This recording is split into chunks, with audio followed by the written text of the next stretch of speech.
नमस्कार, मैं डॉक्टर पूनम जायसवाल। आज हम बायोफाइटर सीरीज का नवा लेक्चर देखेंगे। इसमें हम एंथोसिरास के क्लासिफिकेशन, इंट्रोडक्शन, उसके हैबिट एंड हैबिटेट और वेजिटेटिव स्ट्रक्चर्स के बारे में पढ़ेंगे। सबसे पहले एक छोटा सा परिचय एंथोसिरास के बारे में। Anthoceros is represented by 6 genera and 300 species.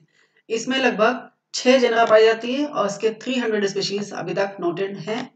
और ये इनका जो डिस्ट्रीब्यूशन है वो ज़्यादातर टेम्परेट एंड ट्रॉपिकल रीजन, लगभग सभी जगह कॉस्मोपॉलिटन होते हैं, सभी जगह पाए जाते हैं। इंडिया में एंथोसिरास की लगभग 25 स्पीशीज पाई जाती है। उसमें से 3 स्पीशीज जो हैं एंथोसिरास के, वो कौन कौन से हैं? Anthoceros himalayensis, Anthoceros erectus and Anthoceros chambensis. ये ज़्यादातर वेस्टर्न हिमालयन रीजन में पाई जाती है और जो कि जिनका एल्टीट्यूड है, एल्टीट्यूड मतलब समुद्र तल से इनकी ऊंचाई लगभग 5000 से 8000 फीट ऊंचे माउंटेन्स जो होते हैं वेस्टर्न हिमालयन रीजन के, वहां पाई जाती हैं। और इसको कश्यप ने 1915 में इस चीज को रिपोर्ट किया था। बहुत सारी जो स्पीशीज होती हैं एंथोसिरास की, वो Mussoorie, Kullu, Manali, Kumaon, Chamba valley, Punjab, Madras and plains of south India में भी पाई जाती हैं। अब देखते हैं हैबिट एंड हैबिटेट। उसके क्या हैबिट होती है, कैसी आदतें होती हैं, न हैबिटेट उसका आवास क्या होता है। जो स्पीशीज होती है वो टेरेस्ट्रियल भी होती है, टेम्परेट रीजन में भी पाई जाती है एंड मतलब कहने का है कि कॉस्मोपॉलिटन, बस लगभग सर्वव्यापी सभी जगह पाई जाती हैं। ज्यादातर जो इनका आवास होता है in moist and shady places होते हैं। जो मॉइस्ट एंड शेडी प्लेसेस होते हैं वहां पर पाई जाती हैं, लाइक हिल के स्लोप्स, रॉक्स एंड डिचेज जो होते हैं, छोटे पॉन्ड्स जो होते हैं उनके किनारे के साइड्स में पाए जाते हैं। कुछ स्पीशीज ऐसे होते हैं जो डिकेइंग वुड के ऊपर भी पाए जाते हैं और ये चीज को रिपोर्ट की थी कैबर्स ने 1911 में। जो हिमालयंसिस कुछ स्पीशीज होती हैं एंथोसिरासी पेरेनियल्स होती हैं, बहुवर्षीय होती हैं, जैसे कि एंथोसिरास हिमालयंसिस, और कुछ एनुअल्स होती हैं जैसे कि Anthoceros erectus. Unlike other bryophytes, दूसरे बायोफाइट्स की तरह Anthoceros is usually not well adopted to resist dry condition. ये ड्राई कंडीशन को रेजिस्ट नहीं कर पाती। अगर मॉइस्चर नहीं है, सिचुएशन ज्यादा ड्राई हो गई तो ये नष्ट हो जाते हैं, समाप्त हो जाते हैं, ड्राई हो जाते हैं। क्लासिफिकेशन क्या है इनका? इनका जो सिस्टमिक पोजीशन है वो इस तरह से है। They are kept under division Bryophyta, class Anthocerotopsida, order Anthocerotales, family Anthocerotaceae and genus Anthoceros. इसकी जो क्लास एंथोसिरोटॉप्साइडा है, इसमें एक सिंगल ऑर्डर होता है एंथोसिरोटेल्स। और एंथोसिरोटेल्स में भी 2 फैमिलीज बनाई गई हैं और ये फैमिली बनाई थी मुलर एंड पर्स्क्योर ने। मुलर ने 1940 में एंड पर्स्क्योर 1951 में। उन्होंने सिर्फ 2 फैमिलीज दी थी एंथोसिरोटेल्स के अंदर। वो कौन कौन सी थी? एंथोसिरोटेसी एंड नोटोथाइलेसी। जिसमें हम जो एंथोसिरास पढ़ रहे हैं ये फैमिली एंथोसिरोटेसी का है। फैमिली एंथोसिरोटेसी में भी 5 जेनरा पाई जाती हैं। वो कौन कौन सी है? Anthoceros, Phaeoceros, Dendroceros, Megaceros and स्पाइरोमाइटस। बाकी जो छठी जेनरा है वो नोटोथाइलेसी फैमिली का है। अब देखते हैं जो गैमेटोफाइट है, जो प्लांट बॉडी इज गैमेटोफाइट, उसका एक्सटर्नल फीचर क्या होता है?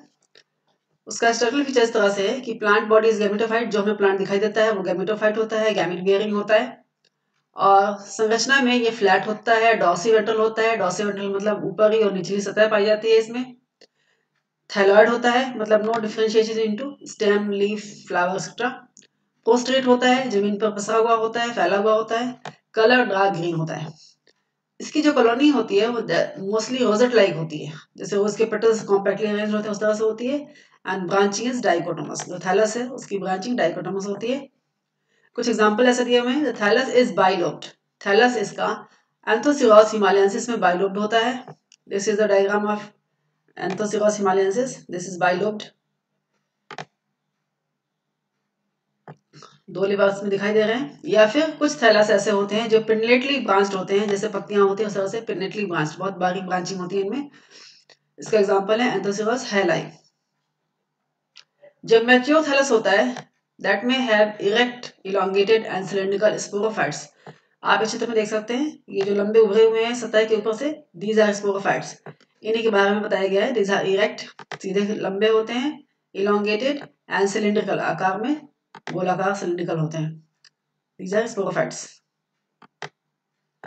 जो थैलस होता है वो बीच में तो मोटा होता है, लेकिन इसमें मार्केंशिया की तरह मिड रिब नहीं पाई जाती। ऐसा कोई मिड रिब डिफाइंड नहीं होता इसमें।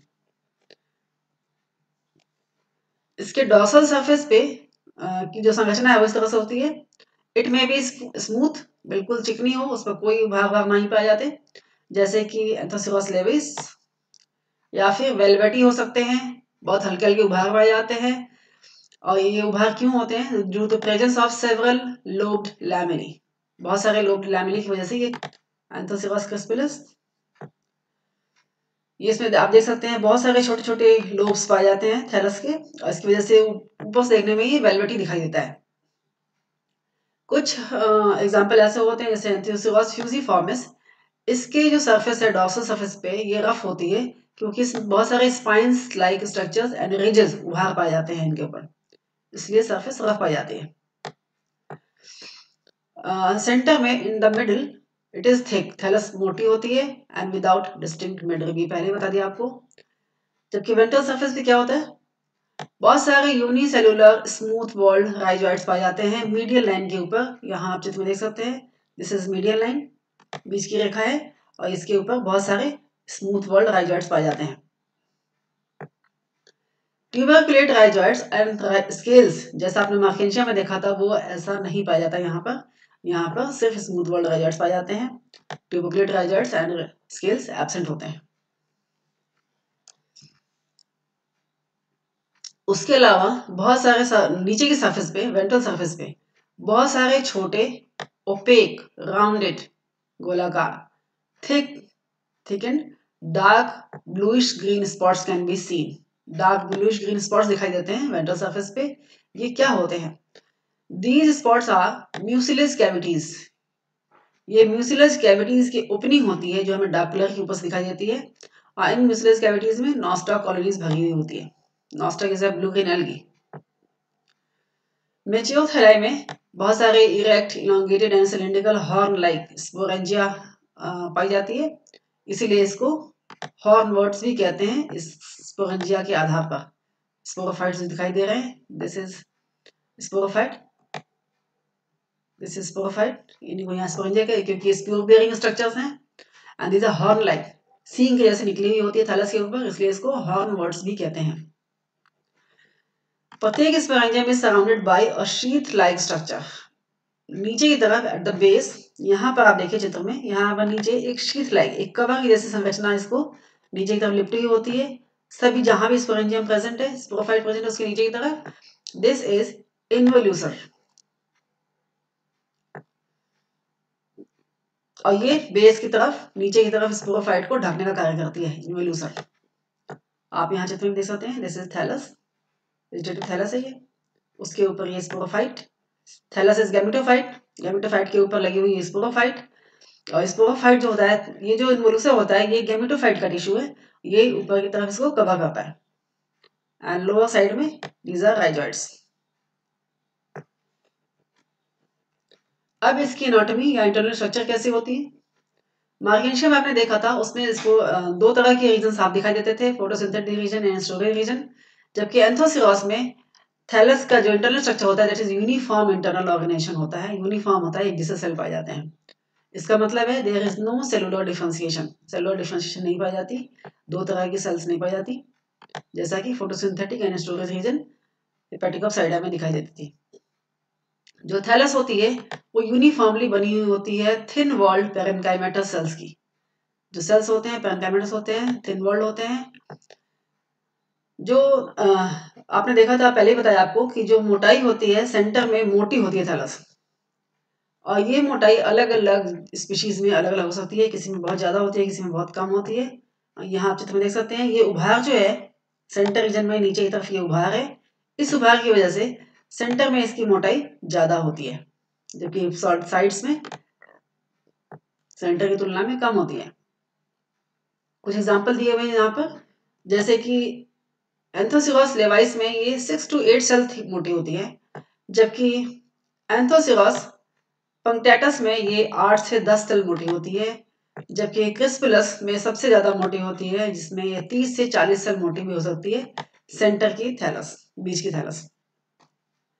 प्रत्येक सेल में एक या एक से ज्यादा डिस्क शेप की, यानी कि डिस्क्वायर्ड या फिर ओवल या फिर लेंस शेप क्लोरोप्लास्ट पाई जाती है, और इस क्लोरोप्लास्ट में एक लार्ज पायरिनॉइड प्रेजेंट होता है। ये हम आगे अभी आपको चित्र में दिखाते हैं।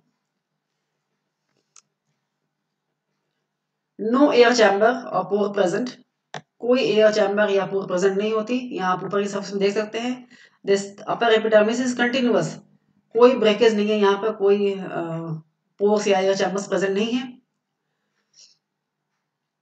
उसकी वजह बदले में क्या होता है, इंटरसेल्यूलर म्यूसिलस कैविटीज प्रेजेंट होती है थैलस के बीच बीच में कहीं कहीं पर, और ये होती है lower surface of the thallus की तरफ। यहाँ आप चित्र में देख सकते हैं, दीज आर म्यूसिलस कैविटीज, एक यहाँ पर दिखाई गई है, these are intercellular cavities mucilage filled. इसमें blue green algae Nostoc present होती है, and this is mucilage cavity. Mucilage cavity यहाँ लिखा हुआ है। इसके अंदर एल्गल कॉलोनीज होती हैं, ये algal colonies blue green algae की होती हैं, स्पेशली नॉस्ट्रॉक। ये लोअर एपिडर्मिस है। लोअर एपिडर्मिस में ही इसका जो है स्लाइम पोर के नाम से एक पोर प्रेजेंट होता है, जो इस म्यूसिलस कैविटीज की ओपनिंग होती है। ये सिंपल थिन वॉल्ड पैरेन्काइमेटल सेल्स जो थैलस बनाते हैं विदाउट इंटरसेलुलर स्पेस। जो क्लोरोप्लास्ट होती है वो बड़ी होती है, इसमें ओवल डिस्क शेप या लेंस शेप्ड क्लोरोप्लास्ट प्रेजेंट होती है, और पैरालाइट काफी बड़ा सा होता है। यहाँ पर आप देख सकते हैं, this is chloroplast, this part is chloroplast. अब बात करते हैं म्यूसिलस कैविटी की। जो म्यूसिलस कैविटी होती है वो बनती कैसे है? These are form schizogenously. Schizogenously मतलब होता है कि due to break down of the cells, जो कुछ पैरेन्काइमा के सेल्स होते हैं वो ब्रेक डाउन हो जाते हैं, नष्ट हो जाते हैं, और वो जो खाली स्थान बचता है वहां पर कैविटीज डेवलप हो जाती है। जो म्यूसिलस कैविटीज होती है वो लोअर सरफेस की तरफ यानी वेंट्रल सरफेस की तरफ खुलती है, और ये खुलने का जो उसको पोर होता है, जो ओपनिंग होती है, इसको स्लाइम पोर के नाम से जानते हैं। इस म्यूसिलस कैविटीज में ब्लू ग्रीन एल्गी स्पेशली नॉस्ट्रॉक भरी हुई होती है। लोअर एपिडर्मिस के जो कुछ सेल्स होते हैं, they extend to form smooth walled rhizoids. यहाँ पर आप देख सकते हैं, जो एपिडर्मल सेल्स है उसी का एक्सटेंशन है smooth walled rhizoids. These are epidermal cell, lower epidermal cell, और ये एक्सटेंड हो जाती हैं, ये यूनिसेलुलर होते हैं और स्मूथ वॉल्ड राइजॉइड्स बनाते हैं। ये दूसरा राइजॉइड्स, ये इसका एक विस्तृत डायग्राम है। इसमें आप देख सकते हैं lower epidermis, upper epidermis, algal filaments जो नॉस्ट्रॉक के प्रेजेंट्स हैं, नॉस्ट्रॉक के फिलामेंट्स प्रेजेंट हैं, these are algal filaments. Nostoc is a filamentous blue green algae, जिसमें यहाँ बिलियड होती है स्ट्रक्चर्स की, these are algal filaments Nostoc की। दीज आर पैरेन्काइमेटल सेल्स, जिसमें बड़ी लार्ज क्लोरोप्लास्ट प्रेजेंट है, और इस क्लोरोप्लास्ट के अंदर एक पैरेनॉइड प्रेजेंट होगा। ये भी mucilage cavity, and this too is mucilage cavity, ये भी mucilage cavity. These are schizogenously बनती हैं, ये पैरेन्काइमेटल सेल के डिग्रेडेशन से बनती हैं। This is lower epidermis. ये है ओपनिंग ऑफ म्यूसिलस कैविटी, जिसको स्लाइम पोर कहते हैं। दिस इज लेबल्ड स्लाइम पोर। इस स्लाइम पोर को आप सरफेस में देखें तो वो ऐसा दिखाई देगा, जैसे स्टोमेटा के गार्ड सेल्स होते हैं, इस तरह के ये दो सेल्स, इस तरह के ये अपर सेल, ये साइड, दो साइड के सेल, और ये बीच में इसकी पोर, स्लाइम पोर। ये सरफेस व्यू है।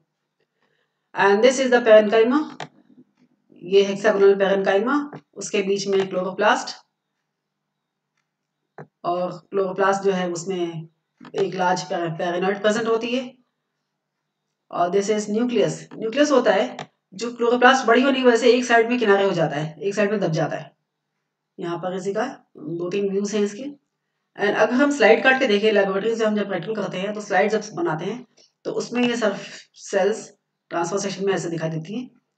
And this is slime cavity, mucilage cavity, and this is slime pore, and these are algal colonies. धन्यवाद। आशा करती हूँ ये आपको टॉपिक समझ में आ गया होगा। आगे हम इसकी 10वीं सीरीज में एंथोसिरोड्स के रिप्रोडक्टिव स्ट्रक्चर, मुख्य रूप से vegetative reproduction and male and female gametophyte के बारे में पढ़ेंगे। धन्यवाद।